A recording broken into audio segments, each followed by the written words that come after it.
Boa noite. Hoje é quinta-feira, 15 de setembro, e o Senado Notícias está no ar. O Supremo Tribunal Federal formou maioria hoje para manter a suspensão do piso salarial da enfermagem. Nas redes sociais, o presidente do Senado, Rodrigo Pacheco, defendeu a apresentação de projetos para garantir as fontes de custeio. No Twitter, Pacheco escreveu: "A posição do STF não sepulta o piso nacional da enfermagem, mas o suspende, algo que o Congresso Nacional evidentemente não desejava. Diante da decisão colegiada do STF, cabe aos senadores apresentar os projetos capazes de garantir a fonte de custeio a estados, municípios, hospitais filantrópicos e privados." O presidente do Senado também disse que chamará uma reunião de líderes imediatamente e até segunda-feira apresentarão as soluções possíveis. Rodrigo Pacheco encerra dizendo que, se preciso for, farão sessão deliberativa específica para tratar do tema, mesmo em período eleitoral. O assunto continua a ser prioritário e o compromisso do Congresso com os profissionais da enfermagem se mantém firme. O Tribunal Superior Eleitoral fez hoje uma experiência com biometria para testar a segurança da urna eletrônica.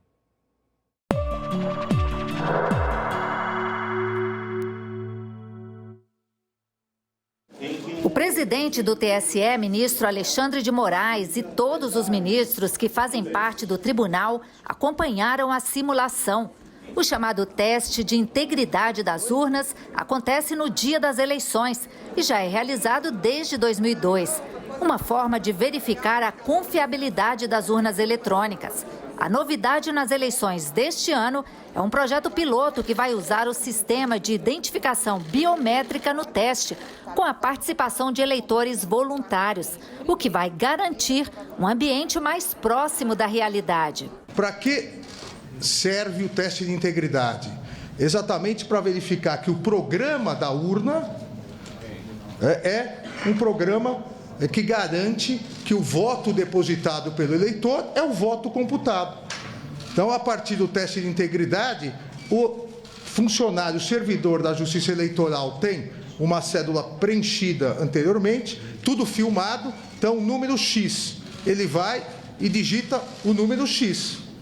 E depois nós conferimos as cédulas preenchidas com o resultado do boletim de urna, tudo filmado exatamente para verificar que o programa reflete de forma absolutamente idêntica à vontade do eleitor.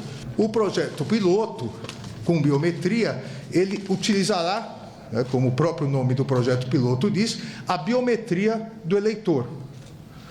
É necessário isso? Isso vai melhorar o teste de integridade? É exatamente isso que nós vamos verificar a partir desse projeto piloto. Nós vamos verificar para ver se vale a pena instituir isso para todas as sessões, ou se não há necessidade para podermos manter o teste de integridade como ele já existe. Para as eleições deste ano, o número de urnas que serão usadas no teste de integridade foi ampliado de 100 para 640. 56 urnas selecionadas em 18 estados e no Distrito Federal passarão pelo projeto piloto com biometria. Os equipamentos testados serão escolhidos por sorteio ou por indicação dos partidos. O eleitor que aceitar participar do projeto piloto vai contribuir apenas com a biometria. Todo o resto do procedimento vai ser realizado por servidores da Justiça Eleitoral. Por que o teste piloto, o projeto piloto, o teste de integridade com biometria precisa ser na própria sessão? Exatamente para que o eleitor não precise se deslocar.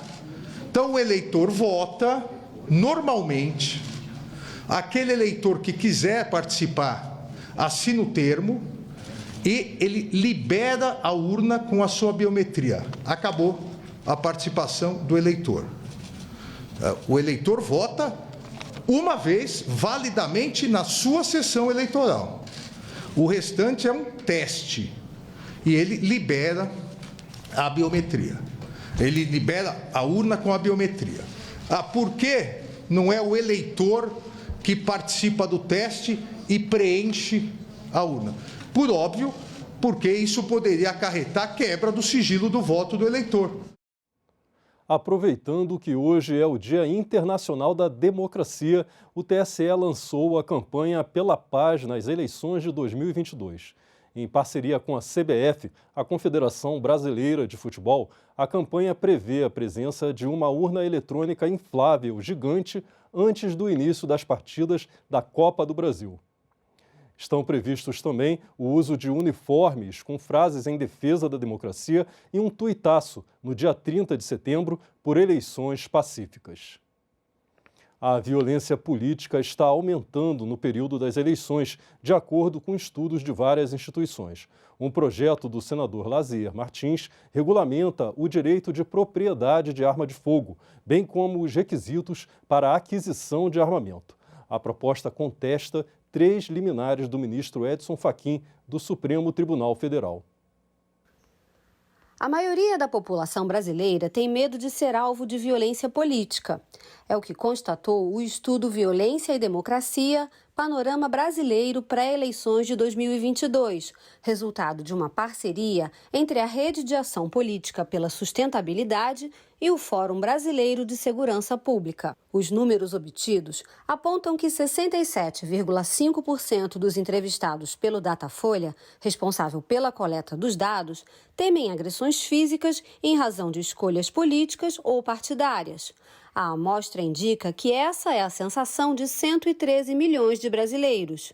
De acordo com outro estudo, o primeiro semestre de 2022 registrou aumento de 23% nos casos de violência política, em comparação com 2020, ano de eleições municipais.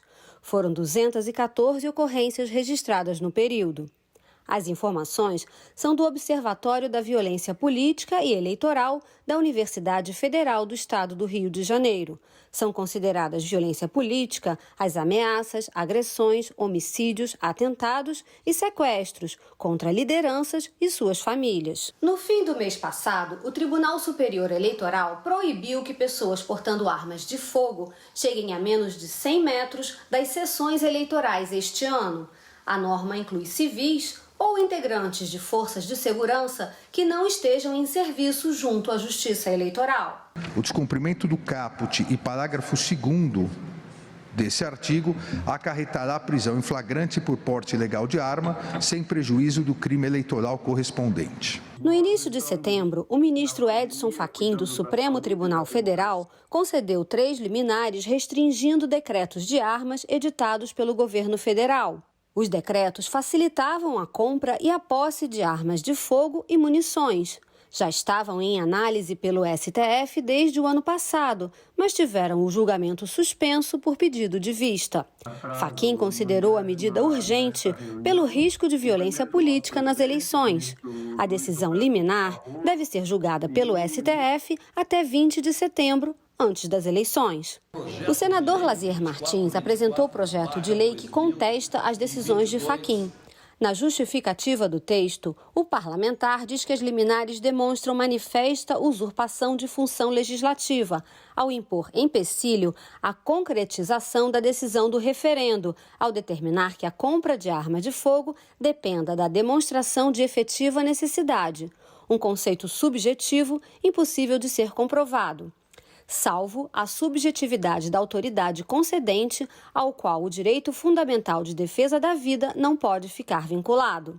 A proposta em tramitação no Senado altera o Estatuto do Desarmamento e regulamenta o direito de propriedade de arma de fogo. Trata-se de um projeto de lei que quer dar segurança jurídica à posse de arma de fogo. Nada tem a ver com porte, e sim com posse. Por exemplo, viabiliza a regularização de armas antigas desde que uma vez já tenham sido registradas.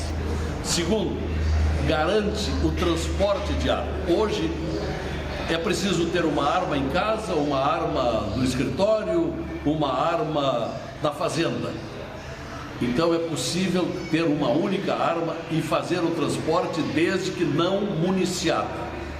E por fim, autoriza o uso de armas de um acervo, de uma coleção, do lar, uma vez havendo ameaça de violência ao próprio lar. Eu não acredito que isso deve ser colocado em lei e deve ser mantido em decreto para que seja posteriormente modificado ou mantido a critério do próximo presidente da República, o atual ou outro que seja. O Senado deve analisar na semana que vem a medida provisória que anula até o fim do ano créditos tributários para empresas que compram combustível para uso próprio. O texto já foi analisado na Câmara dos Deputados. Os parlamentares fizeram alterações e estenderam algumas mudanças também para o setor de energia elétrica. A medida provisória 1118 de 2022 restringe até 31 de dezembro deste ano o uso de créditos tributários decorrentes de contribuições sociais, PIS/PASEP, CONFINS, a produtores e revendedores de combustíveis. Esse economista explica que a MP define a cobrança em uma única fase da cadeia de produção, distribuição e venda, ao invés de tributar toda a rede de forma unitária por preço do produto e não mais pelo preço final, como era feito anteriormente. Isso evita aquele efeito de acumulação em toda a cadeia, ou seja,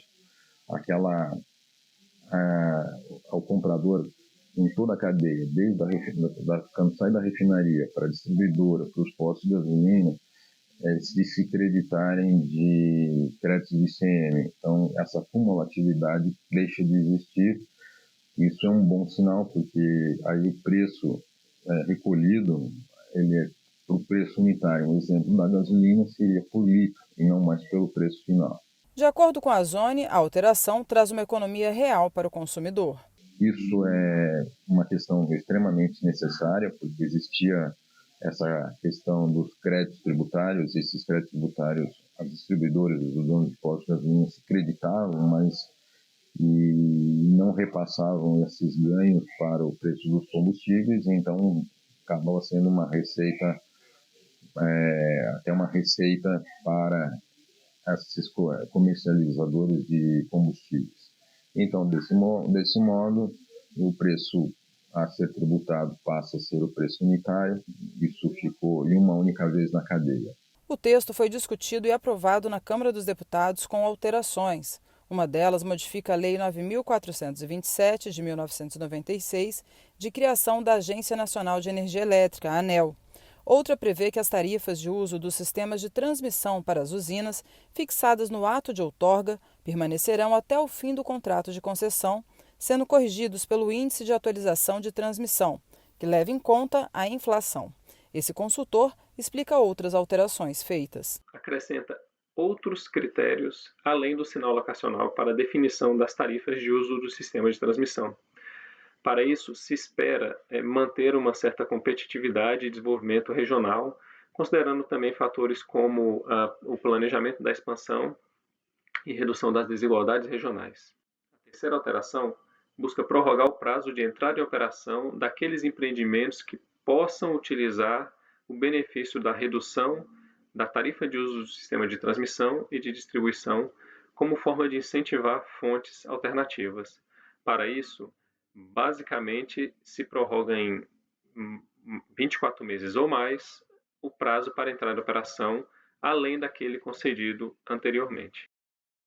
Nesta sexta-feira, às 10 da manhã, o Senado vai fazer uma sessão especial para homenagear a constelação familiar, uma modalidade de terapia alternativa. Desde 2018, a constelação familiar faz parte das terapias integrativas e complementares oferecidas pelo SUS. O senador Eduardo Girão, do Podemos do Ceará, é o autor do requerimento para a realização da sessão. Ficamos por aqui. Você pode rever as reportagens desta edição na nossa página na internet, senado.leg.br/tv. Muito obrigado pela sua companhia e continue sintonizado aqui na TV Senado.